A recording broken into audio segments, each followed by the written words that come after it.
Hey guys, how's it going? This is HalozillaEX, doing my first commentary video. Normally, I would have just posted a few clips here and there of my experience, but I've lately decided to go out and get a professional microphone in order to record my voice and do commentaries like this. Hopefully, I'll have more in the future, and maybe not necessarily just Dark Souls 3. Looking to branch out a little, you know? Anyway, I've been playing Dark Souls 3 for about at least a year now, and even though I've done a lot of things in Dark Souls 3, I've pretty much done all of it. You know, I played as a blue, I've done invasions, all that. But Spear of the Church, something I haven't really delved into. I've only dabbled in it, you know? And recently, the YouTuber I Am Amish and a few others have posted their Spear of the Church builds and the montages and whatnot. I decided, you know, I might as well get in on that and see what it's like, because I've never really taken it that seriously. I've done it a couple times just to see what it was like, and then never again. The build I'm working with now is a Faith build. It's probably not a very good one. I don't know much about Faith builds. But what I'm rocking basically is like 45 Faith and enough stats to wield Goddard's straight swords, or twin swords, whatever. This is probably my favorite weapon in the game, or at least as far as straight swords go, my favorite. I like the reach, and I like the combo ability of the weapon. I like being able to switch from a passive defensive play with a shield to a more aggressive style when dual wielding. Being able to chase people down more efficiently and have a better S's punish than just two R1s is really nice. And of course, that rolling L1 is really, really nice. Besides being thrust damage, it just catches a lot of people off guard. Now for this build, as I said, I have 45 Faith, so I have access to Soothing Sunlight, and as well as some passive regen in my Blessed weapons. For this, I actually carried a Blessed Goddard's as well as a Lightning Goddard's. Let's just take a moment to breathe that in, that beautiful little double parry, double riposte, whatever. Very rare, but when it happens, oh boy. Now this build isn't too try-hardy, it's basically just a straight sword with a shield, and some passive regen. As far as honor goes, because people tend to get hung up when it comes to, you know, healing in duels and whatnot. Some people are fine with heals if you can do it in the middle of a duel, especially if your opponent is being only passive. Other people, you know, they tend to get really upset about it, and you shouldn't heal at all as far as they're concerned. The way I feel is if you let me get a heal off because you're playing too passive, that's on you. And when it comes to the Spear of the Church boss fight, I hold that same philosophy. If you give me a chance to heal, I will heal.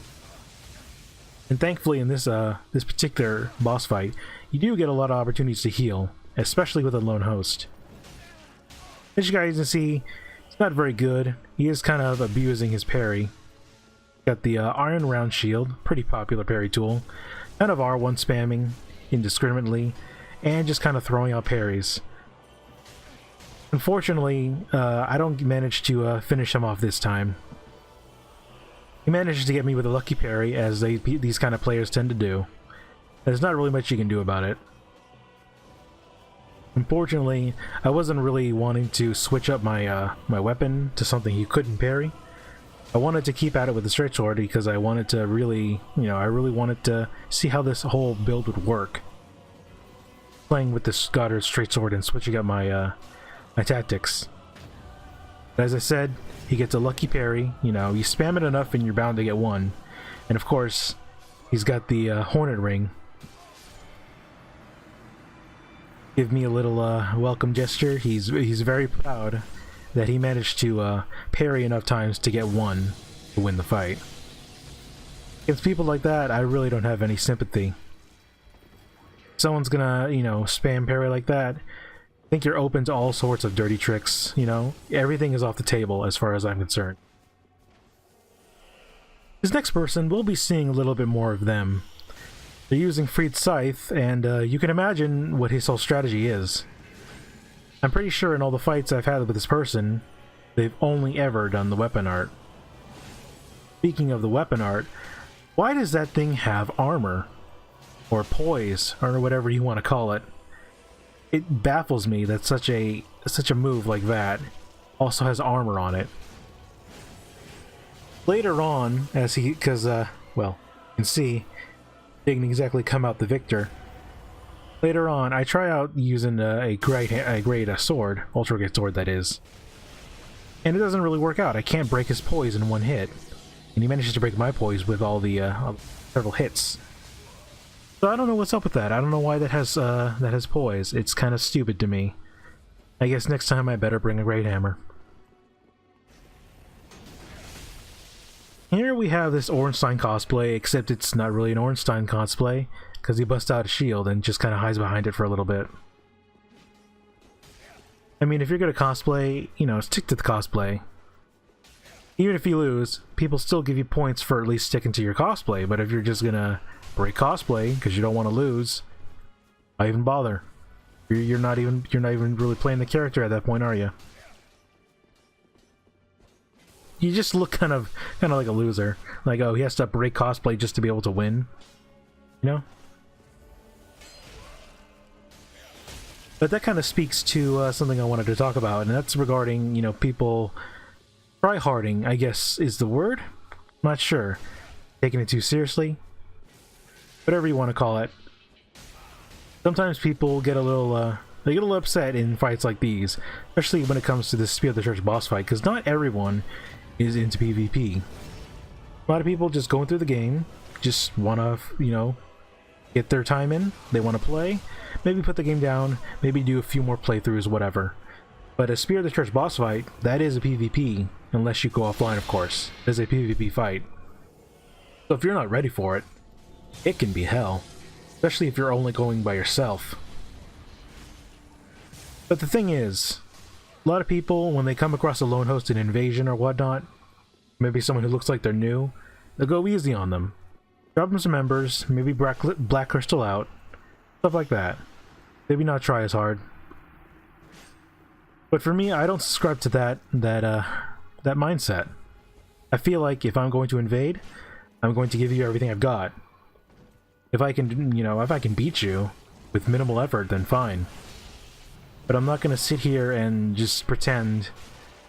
I'm not going to pretend that you don't have a chance in hell. I'm going to treat you like it would anyone else. I feel like that they're not really getting the full Dark Souls experience if I do that. If I take it easy on someone, then their victory isn't really well earned, is it?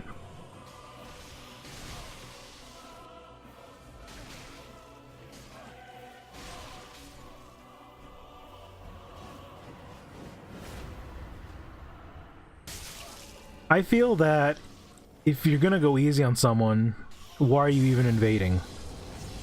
I can understand, you know, dropping some members for somebody. If you want to be nice, I don't know the whole thing about being a nice invader.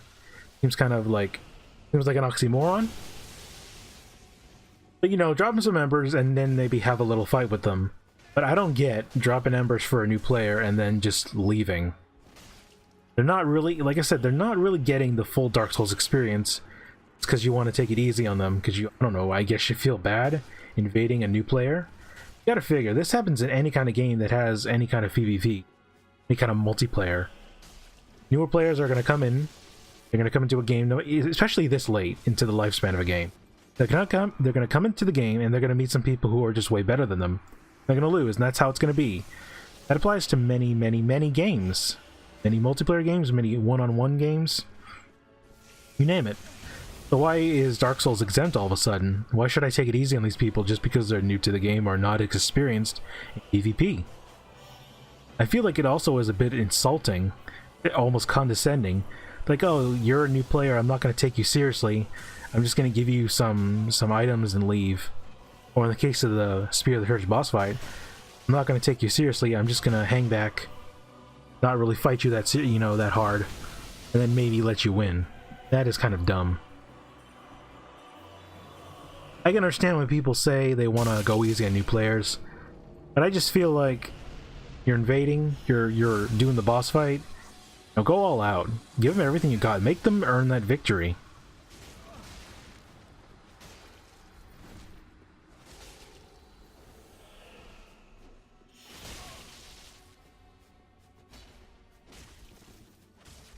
Now, speaking of earned or unearned victories, we got this fight. I don't know what's going on with that Phantom. He hit really freaking hard for no reason. I don't know why he's hitting me so hard, doing so much damage. Then we get the host with a lucky roll catch. He did not do that intentionally. And he gives me the point down.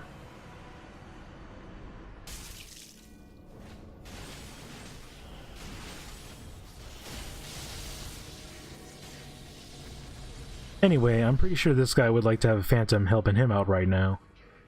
This person comes back a couple more times, and he never managed to beat me. Funnily enough, using the same strategy over and over and over again, no matter how many times it does not work, does not change anything. I'm trying to experiment a little, seeing, you know, what I can do to deal with his playstyle. Trying different weapons, trying to put on the wolf ring and whatnot, seeing how the poise works. And it seems like if I wanted to be able to break this guy's poise, I would need a Great Hammer. It seems like the Ultra Great Sword just wouldn't be enough. I don't know, what is it about that Freed Scythe? Why does it have poise? That seems so silly to me.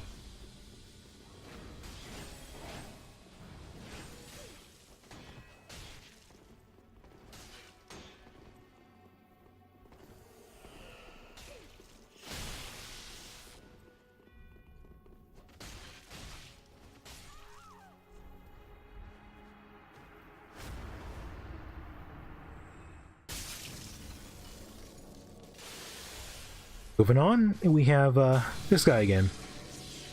This time around, I actually kind of break my own rule, and I decide to try and take it a little easy on him. I want to let him fight the Guardian and see how he does, and honestly, he doesn't do that well. So me giving him this, like, you know, this room to breathe and give him a chance to fight the Guardian one-on-one, it really is a mercy in this case. Normally I would not do this. But this guy's been through enough, and I was willing to give him a shot. But here he goes again with the Freed Scythe spam. Even though I can't break his poise, I can still hit him and do damage. Even with a thrust attack from the Historic Greatsword, it seemed to break the poise, which I don't know. I don't get how that works. He manages to break my poise with enough spam, of course, and that puts me in a pretty bad position. So I gotta be careful and let him just kind of spam. Find my opportunity to hopefully heal, or let the Guardian heal me. Guardian in these fights is really a lifesaver. You would think, oh, you can just kill it, you know, no problem, right? Well, no. Let that Guardian, let him hang around, he is a real nuisance. Guardian shivs may not do a lot of damage. That damage does add up. Of course, he can heal the boss, which is infinitely useful as a spear. Since you cannot heal yourself, you gotta rely on the Guardian, or healing regen, or spells in order to stay in the fight. Otherwise, they just whittle you down.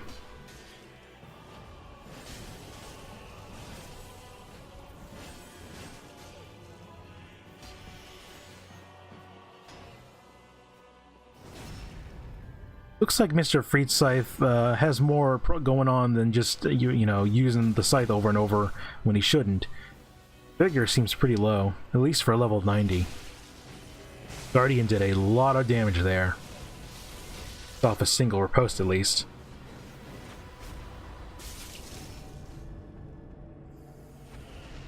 Now look at this. Turns out these two resummoned the boss fight, so now I get a little rematch with them. A little revenge, as it were.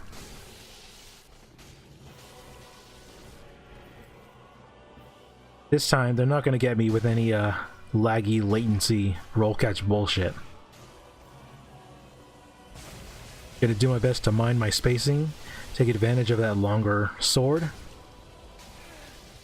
and try and keep them busy so they don't kill the Guardian.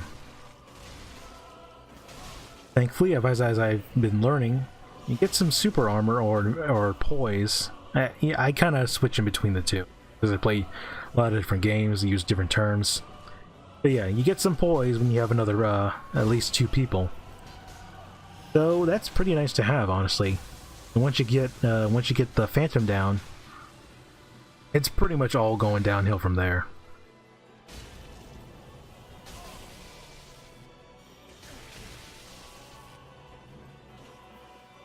Now that he's all by himself, this host isn't really much of a threat. He was hitting me pretty hard before. That's because he's had his friend to back him up, but now the ball's in the other court. If I had remembered to, I would have pointed him down.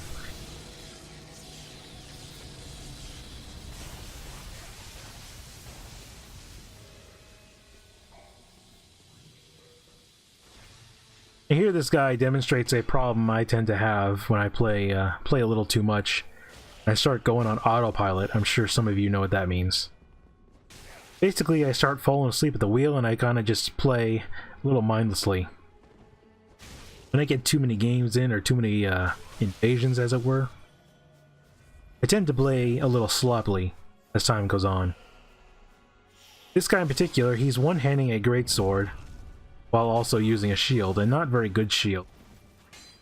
So I don't take him very seriously, and it ends up biting me in the ass.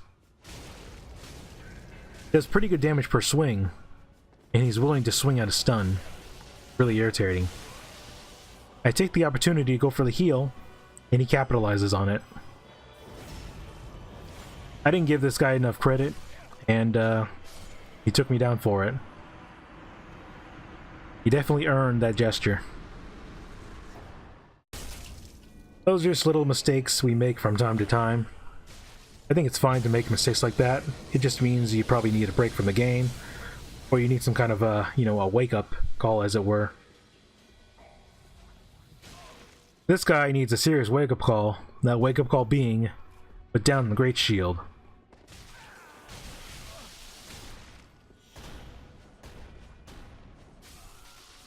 Well, now it's really down.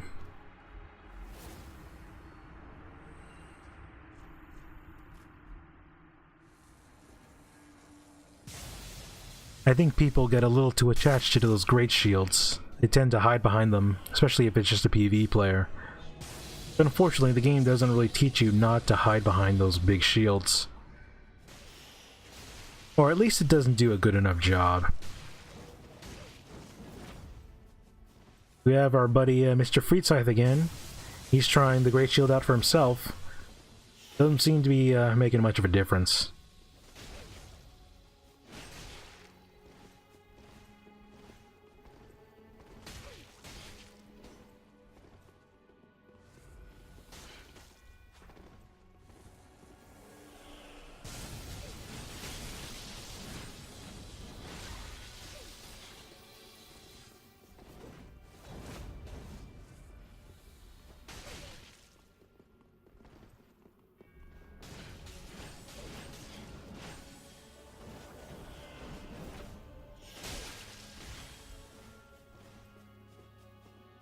Now, as this fight is coming to a close, I'd like to remind everyone that this is my first commentary video, and I don't know if I'll be doing more for Dark Souls 3. Probably. Depends on how I feel.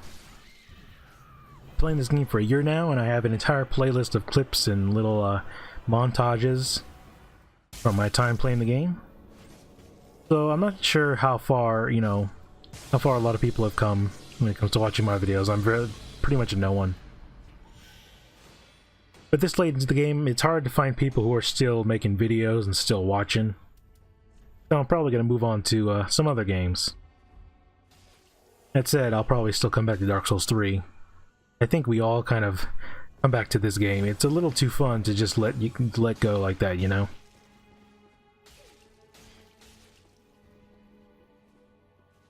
Speaking of letting go, once again, I break my own rule. I'm going to give this guy, a chance to have a decent fight with me.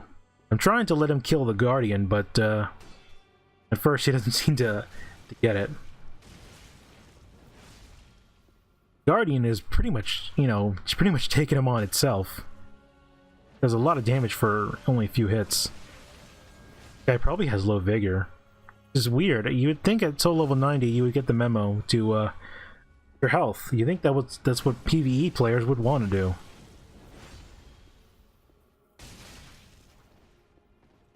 All he does is that damn weapon art.